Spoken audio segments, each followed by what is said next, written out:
Welcome to Crisis in Perception, where we examine the systems shaping our world one book at a time. Today, we're doing a really deep dive into the architecture of modern power itself. We are, and we're being guided by the collected insights of one of the most persistent system critics of the last century.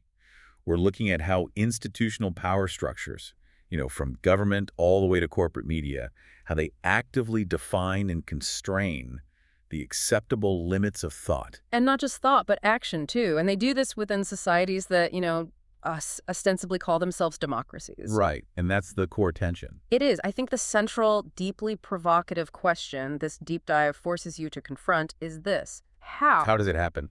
How is public opinion so often just effectively marginalized? And how do elites manage to keep policy going in a direction that serves vested interests, financial and corporate interests? Even when a huge portion of the public is saying, no, we don't want this. Exactly. It's a fundamental paradox of modern life.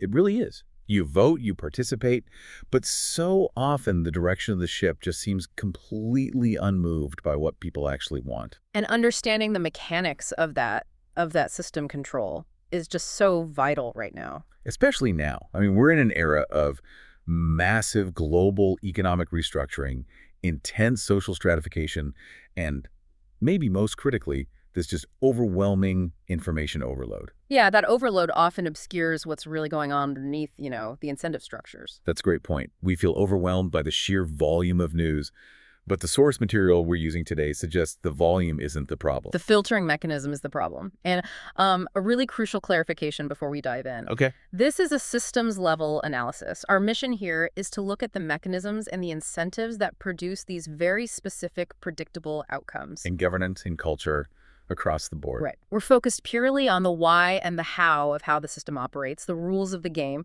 We're not getting into partisan debate or, trying to assign individual blame to specific people. We're looking at the design of the machine, not trying to judge the moral character of the mechanic who just happens to be standing in front of it today.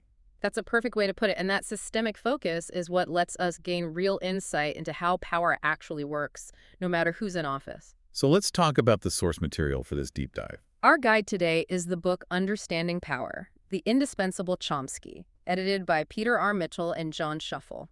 It was published back in 2002. And what makes this particular book so unique is its structure. I mean, it's not some dense, scholarly monograph that's almost impossible to get through. Not at all. It's actually compiled from transcriptions of dozens of question and answer sessions. Real live events, teach-ins that Chomsky held over a period of years. Exactly. The editors took these spontaneous dialogues, cleaned them up for readability, and then meticulously reorganized everything by topic. The result is a text that feels incredibly conversational. It has the rigor and the evidence of his academic work, but it's delivered in this interview-style format. It really does. It feels like you're sitting right there in the room with him, asking the hard questions. It just lowers the barrier to entry for anyone trying to understand these complex ideas. So we are, of course, talking about Noam Chomsky. He's known globally for his foundational work in linguistics, but just as much for his sharp, decades-long political analysis. What really defines his approach to political critique? Well, his approach is rooted in a pretty fundamental ethical principle. His critique is almost always focused on the actions of his own powerful state, the United States. And he's very clear about why he does that. He is. He explains it's not out of some simple anti-Americanism. It's a recognition that those are the actions he's responsible for as a citizen. And those are the actions he can realistically hope to affect change upon. Right. He argues that if you spend your time criticizing atrocities committed by enemy states while you're ignoring or excusing the ones committed by your own, you're essentially just functioning as a propagandist for your own system. So the ethical and political responsibility really lies in criticizing your own power structure first. That's the core of it. That reframes the whole mission of critique, doesn't it? It's not about global moral judgment. It's about accountability, starting right here at home. And the discussions in this book, they mostly cover analysis from the late 1980s through the mid-1990s, but they use a very wide lens of history to identify these insistent patterns of behavior. That historical period, the end of the Cold War and the immediate aftermath, was such a crucial time for seeing how these mechanisms of power adapt. It really was. And the book uses key historical touch points to illustrate these patterns. Things like the domestic dissidents that limited the Reagan administration's goals in Central America. Or going further back, the U.S. role in the Cuban Missile Crisis in '62. And then the media coverage of more recent events from that period, like the Gulf War in 1991, and of course the Iran-Contra hearings. These events aren't just historical footnotes in the book. They're treated almost like controlled experiments.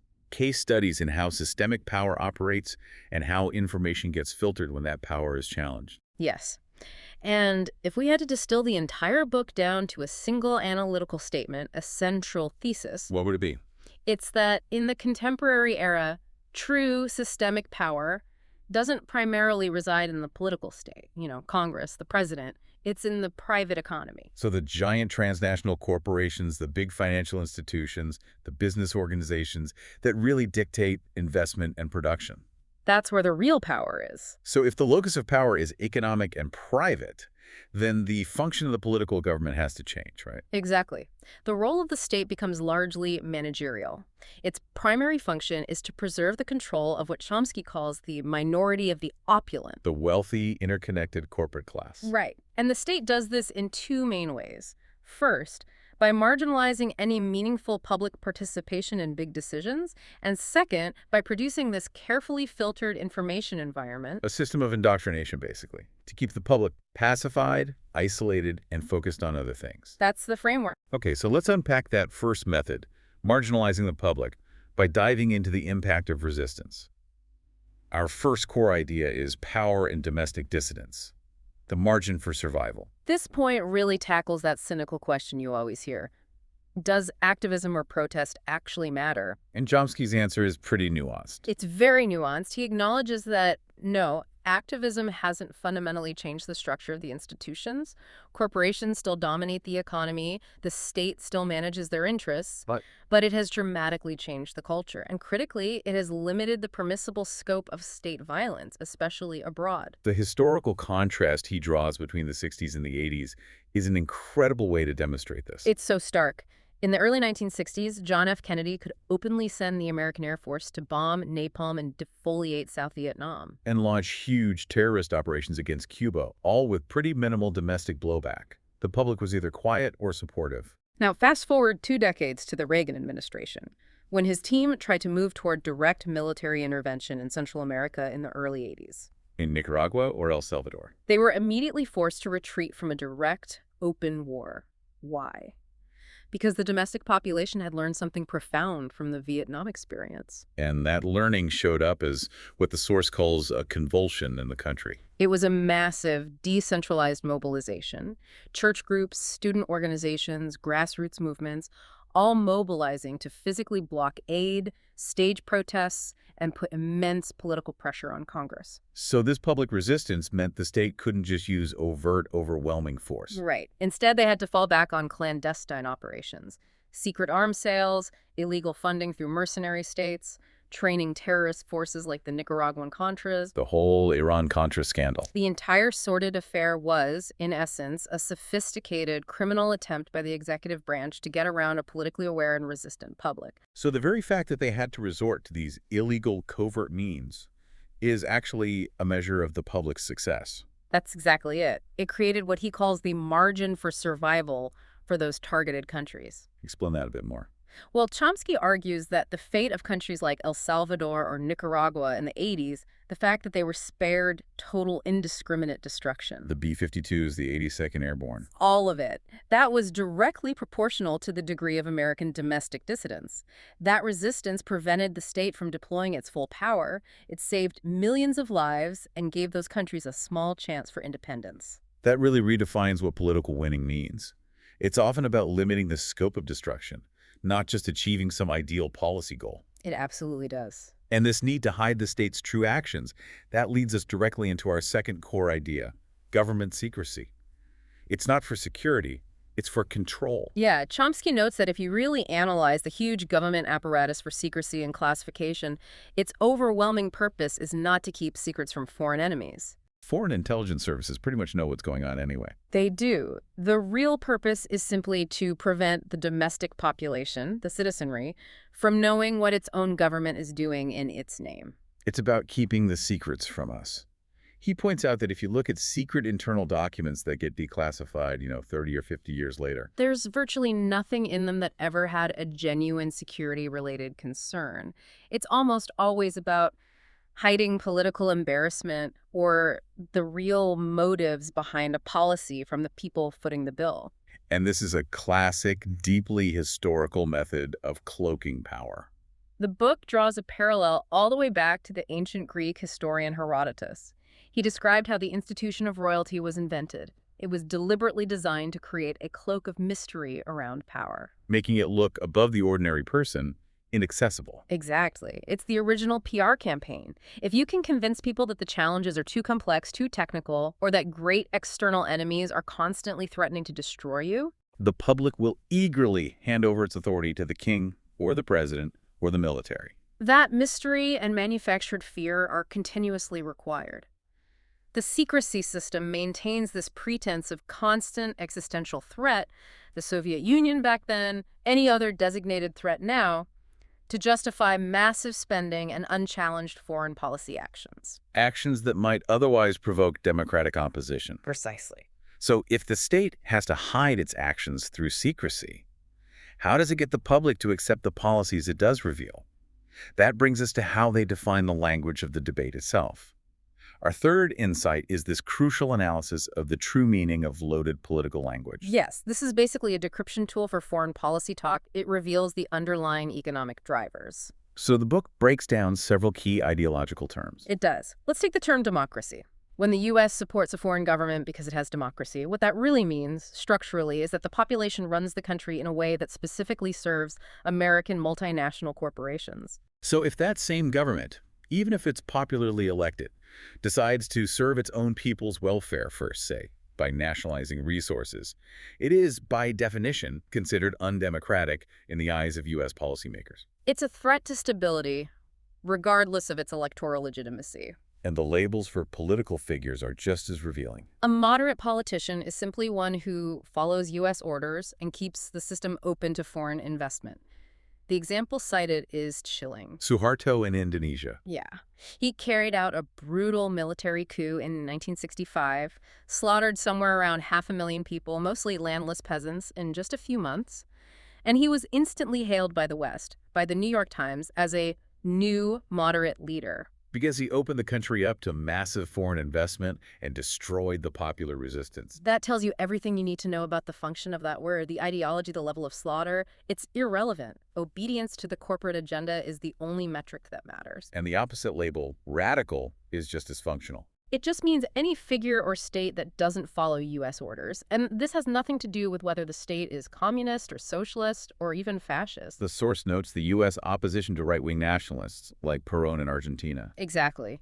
Independence is the consistent issue being opposed, the unwillingness to subordinate your national priorities to the needs of foreign investors. So that structural opposition to independence, a nation paying attention to its own population, is the core enduring principle of interventionism. It was never really about resisting communism. And this brings us to our fourth core idea, which is the media and the structure of propaganda. This builds directly on that idea of managing perception. If true power is economic, how do they manage the public mind? Well, the source actually quotes the foundational manual of the early public relations industry, written by Edward Bernays in the 1920s. It was literally titled Propaganda. And that manual states that the conscious and intelligent manipulation of the organized habits and opinions of the masses is a central feature of a democratic system. It's seen as the moral duty of the intelligent minorities, the elite, to do this for the good of society. So as people gained more rights, more access to voting, control by force became less viable. And the requirement for sophisticated indoctrination, what he calls the manufacturing of consent, increases. But the key distinction for the U.S. system is that the state propaganda is implicit. It's not explicit, like it would be in a totalitarian society. It's not the government telling you what to think. Precisely. It provides the framework for debate. Think about a foreign policy debate on Nicaragua in the 80s. The spectrum of admissible opinion ran from, say, should we use contraforces, to should we use some other more conventional military means to overthrow their government. So the debate itself, which is just focused on tactics, ends up strengthening the underlying unquestioned assumption. That the Nicaraguan government must be eliminated. The entire range of acceptable thought just serves to ingrain that fundamental assumption in people's minds as the only possible way to think. And the truly radical idea that the U.S. should just leave Nicaragua alone is excluded from the framework entirely. And that exclusion of meaningful choice brings us to our fifth core insight: the marginalization of the public in political life. If the central goal is to protect the interests of that opulent minority, you have to make sure the public remains politically ineffective. And the political system, especially those remote, highly publicized elections for president or senators, they're often far removed from meaningful popular control. Which is precisely why they're so heavily publicized and funded. It's the ultimate symbolic exercise. Chomsky argues that if you really want to make a tangible difference, voting for local candidates, the school committee, local bond measures, is often where the real impact on your life is felt. Because those institutions are closer to popular control, they're less insulated. So the mechanism of marginalization is actually simple. The less difference an election makes to the actual direction of policy, big decisions about investment, production, resource allocation, the more successfully the public has been marginalized. Yes. If your choice is between two candidates who are both making slightly different tactical judgments, but are ultimately serving the same broad corporate and financial community, then the public's choice is highly symbolic, but substantively irrelevant to the core direction of the country. the systemic similarity between the candidates ensures policy continuity no matter who's celebrating on election night. Okay, let's move from the core principles to the specific institutional mechanisms that enforce all this. We can start with corporate media ownership and filtering mechanisms.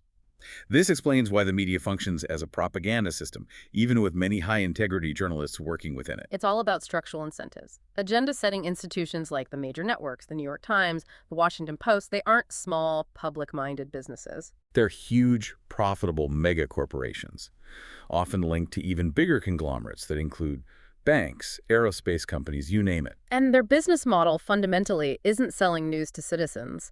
It's selling privileged elite audiences, the political, managerial, and corporate class, to other businesses, to advertisers. So their core revenue stream comes from other businesses. Their structural incentive is therefore irrevocably tied to protecting the interests of the business community as a whole. And this business model creates these interconnected filters. The first one is a reliance on filtering through sources. Reporters have to overwhelmingly rely on vested interests.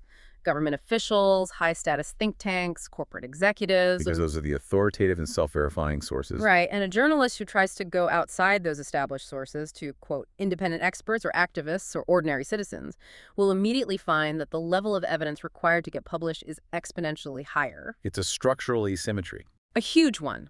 For example, reporting an atrocity committed by a U.S. enemy might just require a government press release.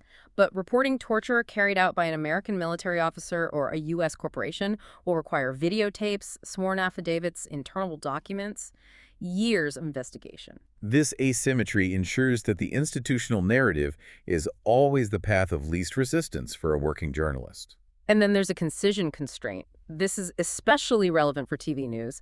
The medium demands short, easily digestible sound bites. The 30-second clip, the 2-minute news segment. And Chomsky argues this system makes it nearly impossible to present critical, detailed analysis coherently, because critical analysis is, by its nature, complex. It requires context, evidence, history, and challenging assumptions that take time to explain. So if you try to distill a critique of the military-industrial complex into 30 seconds, you just sound like a radical ideologue with no evidence. But if you try to distill the establishment view, the Russians are dangerous, we need more defense spending, that requires almost no evidence and fits neatly into the pre-established framework. The concision constraint is a powerful, invisible filter that favors conventional ideas. And the ultimate measurable result of all this is the exclusion of public opinion when it conflicts with what the elites have decided. This isn't just theory. The source gives powerful examples from the 80s. Take the nuclear freeze movement. Surveys showed 75% of the American public supported it. Yet it had virtually no support in the mainstream media or among political leaders. It was an idea outside the accepted debate. Or the opposition to U.S. intervention in Central America. Most of the public consistently thought the U.S. should just leave Nicaragua alone. But if you analyze the opinion pages in major papers like the New York Times or Washington Post, They were overwhelmingly hostile to the Sandinista government. In a nearly year-long period of intense coverage, only 2 columns in the major papers even raised the possibility that the Sandinistas should be allowed to survive.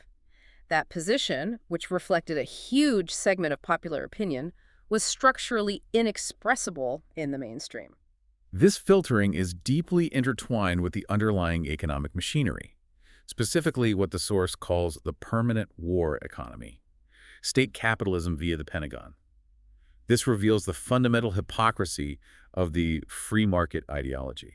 Right. Chomsky argues that the successful U.S. economy, especially its high-tech sector, is far from a free market. In fact, anything approaching true free market capitalism has been understood since the Great Depression to be a disaster. Successful modern economies need massive government intervention to stabilize them. And in the U.S., the structure this massive state sector takes is primarily through the military system. The Pentagon budget, NASA, the Department of Energy, this whole apparatus acts as the indispensable subsidy mechanism for virtually all advanced technology. We're talking about massive, sustained investment in research, development, and procurement. In electronics, computers, aircraft. The state pays for the incredibly expensive R&D, absorbs all the risk, and then hands the perfected, profitable technology over to private corporations to sell. The internet itself, GPS technology, jet engines, all came directly from this system. It's corporate welfare on an enormous scale. It is, and this is where the security cover becomes essential. The state can't call this corporate welfare because the public would demand accountability. They might want to spend that money on healthcare or education instead. So as the first Secretary of the Air Force once said, the word to use is not subsidy.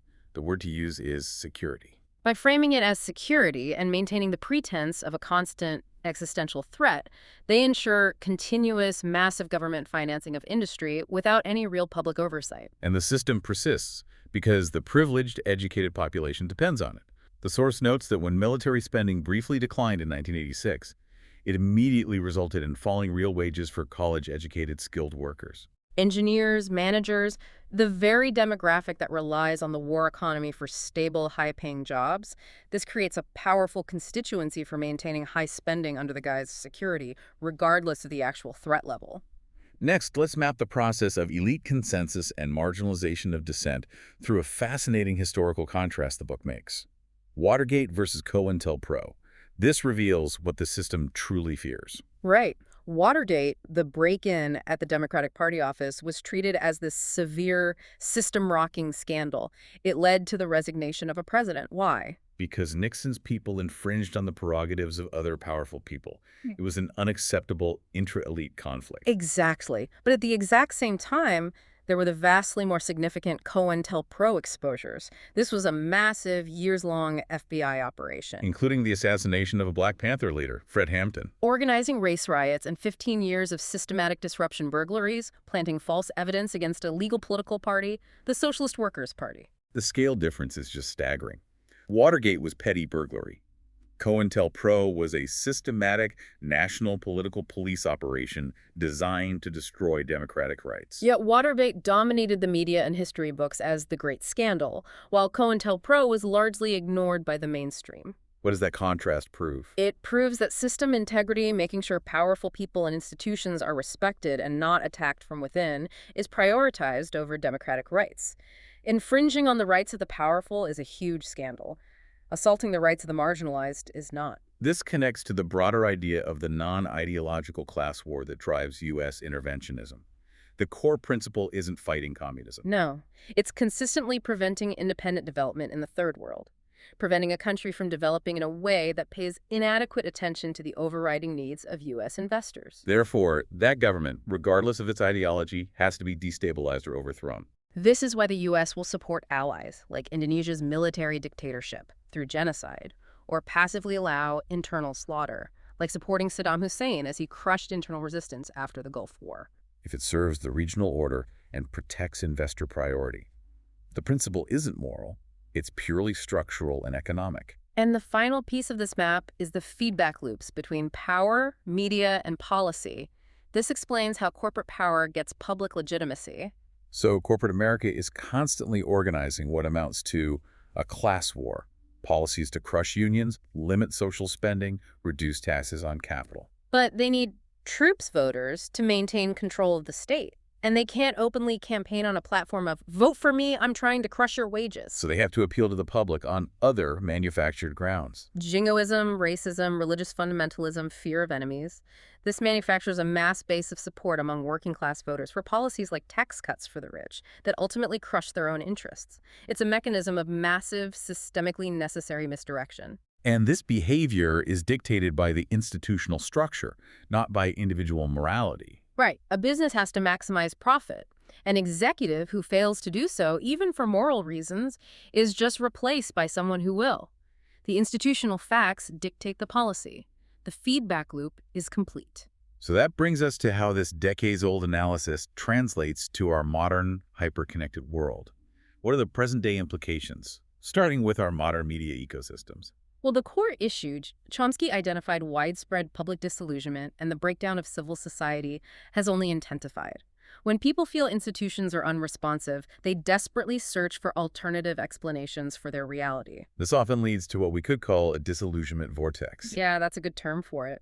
This sense of helplessness and cynicism drives people to embrace elaborate conspiracy theories. Whether it's about deep state manipulations or specific historical events, they're looking for a hidden logic. And crucially, this disaffected energy often gets channeled into activities that are guaranteed not to affect the structural reality of the world. Chomsky was very critical of this on the academic left in the 90s, where energy was diverted into this intricate, unintelligible discourse of some crazed postmodernist variety, language that's too opaque to translate into effective organizing. So if dissent becomes theoretical, inaccessible, or obsessively focused on tangential absurdities, it's rendered politically harmless. And the institutions are quite happy to tolerate dissent that neutralizes itself. What about foreign policy discourse and the savior narrative? Quick military actions like in Grenada or Panama often get really high public approval ratings. Why? It goes back to concision and information control. The operations are quick, successful, and immediately forgotten because the narrative is driven by massive propaganda about some imminent threat. The public gets a quick win. And we stand tall again. Exactly. The approval is high not because of deep understanding, but because of simple jingoism and a manufactured victory. And crucially, the public never gets information about what happened afterward. Like in Panama, where after the cameras left, there were massive roundups of union leaders and political opposition. And that was barely reported in the U.S. media. The public perception is managed by controlling the beginning and the end of the story. Moving to corporate power and inequality, the analysis highlights this two-tier welfare state. Right. One reality for the rich, a powerful protectionist state, and another punitive reality for the poor, the supposedly brutal free market. The system maintains the real welfare state for the rich. Bailouts, subsidies via the Pentagon, protection from market discipline. Meanwhile, the state aggressively attacks the tiny component of welfare that goes to the poor, what Chomsky calls the pea on a mountain. And this isn't an accident, it's a weapon of class warfare. The purpose of welfare reform is ideological. It's to impose the value that human rights do not exist outside of what you can win on the labor market. If you can't sell your labor, you have no right to subsistence. This reveals a deep institutionalized bias. Forcing poor mothers into low-wage labor is work. But the vital, complex task of raising children is not recognized as work. Exactly. It reinforces market dependence. And for the resulting superfluous population, the urban poor who don't contribute to profit-making, the state manages them through massive crime control and imprisonment. The statistics are staggering. The U.S. prison population more than tripled under Reagan and kept climbing, reaching the highest per capita rate in the Western world. It's a mechanism to warehouse, control, and contain the population made useless by the economic system. It lets the more privileged population confine the resulting desperation and social collapse elsewhere. And the ultimate consequence of all this is public disengagement and the collapse of civil society. We are atomized by design. People are trained to be obedient and isolated, and that isolation is crucial because it makes you ineffective against indoctrination. You find out what you really think by interacting with others, by testing ideas and collective action. And that isolation is maintained by institutional support for things that occupy thought and drain energy, like spectator sports. Chomsky sees spectator sports as a successful mechanism for distraction. The irrational, intense loyalties you develop for a sports team can translate nicely to other areas, like nationalism and chauvinism. It occupies a space where political consciousness could otherwise grow. This entire structure means we have to shift how we approach problems. The core analysis has to pivot away from individual morality and focus on systems versus individual blame. When power systems act, their actions are usually rational within their own framework of maximizing profit and control. Chomsky calls this the pathology of the general society. If an individual pursues greed outside the system, robbing a store, we call them pathological. But if they do the exact same thing within the acceptable corporate structure maximizing profit at the expense of human well-being or the environment, it's called normal, even though the outcome is vastly more destructive. The system itself is ruthlessly designed to reward conformity and obedience. Honesty, independence, courage, those are not rewarded by concentrated power. Service and obedience are. This leads to the mechanisms of manufactured consent and the intellectual class. The education system plays a specific role in this. The institutional role of schools is largely to train people for obedience and conformity. This isn't necessarily through explicit political teaching, but through systemic selection and behavioral conditioning. Those who deviate are weeded out or beaten back long before they reach positions of influence. And elite universities are especially geared to taking young, potentially radical, intelligent people, sucking them into the dominant culture, and neutralizing them. They're taught to adopt categories of analysis that guarantee they'll never ask the right questions. Like questioning the structure of corporate control itself. Right. You can be a real radical as long as your discourse is functionally ineffective outside the academic bubble. The next broader theme is power hidden behind neutrality, particularly the ideology of economics. The term free market itself is a powerful political weapon. It's a weapon used against the general population to argue against social spending. And it's a weapon used against poor countries abroad, justifying robbing them by insisting they open their markets. But in practice, no major transnational corporation succeeds without massive government intervention. The source cites a study showing every single one of the top 100 corporations had benefited substantially from state intervention. At least 20 had been saved from collapse by bailouts. It highlights the profound hypocrisy. The ideology is deployed to disarm the population in poor nations, while the rich and powerful are always protected from market discipline by a very powerful state. The market is free for you, but not for me. This whole analysis circles back to the gap between democratic ideals and practice. The foundational struggle for democracy has been to continuously extend the domains of popular power, from just white male property owners to women to minorities to workers. The course of history shows real progress there. But the emergence of the modern industrial corporation represented a new, vast, powerful center of absolutist authority that now must be dismantled if true popular freedom is to be achieved. Thomas Jefferson himself warned about this. He said, if power shifted to banking institutions and moneyed corporations, the democratic experiment would be over. And the system that exists today, where corporate interests effectively control government and the population is fragmented, is a perfect reflection of James Madison's principle. The people who own the country ought to govern it. Okay, let's step back and look at the whole picture. That's a powerful, systemic analysis, and it can feel pretty overwhelming. So what does this all mean for the learner today?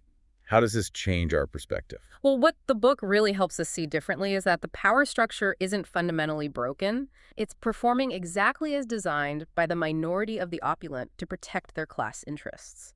So when you see a massive economic failure like mass unemployment existing alongside a vast amount of necessary work that needs to be done, it's not a bug. It's a structural feature. The capitalist institution is simply incapable of putting those two things together because the profit motive overrides rational social planning. and crucially, this analysis shows why ignorance is produced, not accidental. Indoctrination is comprehensive. It's embedded everywhere, from schooling to sitcoms to sports. It creates specific blockages in how people are allowed to think about fundamental change. It makes alternative options subjectively unavailable. When people feel helpless or turn to extreme narratives, it's often because the system has actively prevented them from seeing constructive alternatives. Which raises these profound questions about participation in change. Given the scale of modern problems, like the climate crisis, the analysis concludes that rational social planning is the only path that could possibly save people. Yet the very concept of rational social planning is virtually subversive in a system dedicated to profit maximization. But the book reminds us that the most effective, enduring form of social change has always come from the bottom up. From a lot of people who nobody ever heard of doing work. That's the quiet, decentralized organizing that shifts the culture and limits the scope of state violence, just like the anti-war movement did. And we are in a unique period marked by this tremendous disillusionment and disaffection from institutions, a condition that counterintuitively creates fertile ground where organizing for genuine social change ought to be very possible. The challenge is to channel that disaffection away from the disillusionment vortex and towards tangible action. That brings us to a final provocative thought. That tremendous global economic failure, massive unemployment, alongside massive necessary work, is the catastrophic result of these institutional structures. And it raises a terrifying question. Which is? If the system structure fundamentally prevents solving massive, obvious human problems, and if the general population remains marginalized and distracted, is it possible that human beings will turn out to be a lethal mutation? A species that destroys the conditions for its own survival because the structural profit motive overrides any ability to engage in rational planning for the future. It's a dark thought, but one the analysis forces you to consider. That is a profound thought to sit with, especially right now. This has been an in-depth exploration of the mechanisms detailed in understanding power, the indispensable Chomsky. We strongly encourage you to read the book yourself, support the author if you found these ideas valuable, or check your local library for free access. For a shorter visual overview of this topic, see the mini-explainer linked in the description. If you enjoy this kind of systems-level analysis, please like, subscribe, and comment with books or topics you'd like us to explore next.